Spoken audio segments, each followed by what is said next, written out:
And I call the member for Lindsay. Thank you, Mr Speaker. My question is to the Treasurer.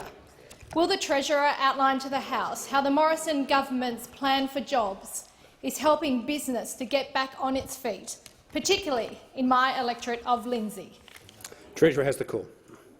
Thank you, Thank you very much, Mr Speaker, and I thank the member for Lindsay for her question and note her experience in the not-for-profit sector before coming to this place and being a great advocate for the people of Lindsay, Mr Speaker. Now, the member for Lindsay, like those on this side of the House, understand that the Australian economy has been hit by a once-in-a-century economic shock. A once-in-a-century economic shock, Mr Speaker, that we have responded with unprecedented levels of support.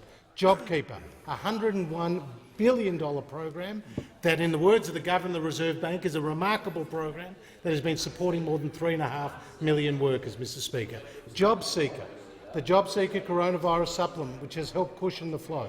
The cash flow boost of $32 billion, supporting small and medium-sized businesses across the country, Mr Speaker, and two $750 payments, Mr Speaker, to veterans, to carers, to pensioners and others on income support. Now, Mr Speaker, we recognised in this budget we needed to transition to the next stage of our economic recovery plan, and that's why we put in place tax cuts, Mr Speaker, for more than 80,000 taxpayers in the honourable member's electorate. That's why we are supporting investment, Mr Speaker, in infrastructure projects, as well as supporting businesses to write off major purchases of equipment and machinery. And that's why we're also supporting apprentices with $1.2 billion to help the hiring of 100,000 new apprentices, Mr Speaker, across the country by providing a wage subsidy of up to 50%.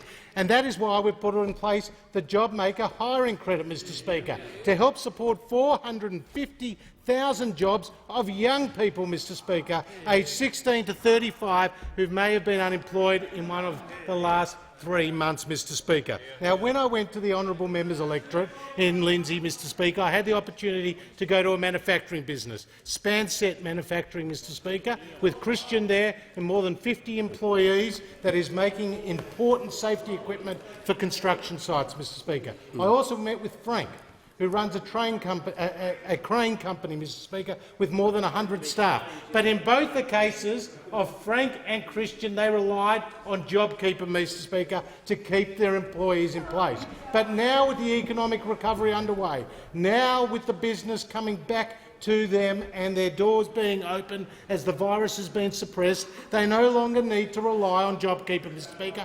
This is the story right around the country. This is the story right around the country of the government's support for businesses, small, medium and larger-sized businesses, and more than 3.5 million workers across the country. We have built that bridge to help them get to the other side of this virus.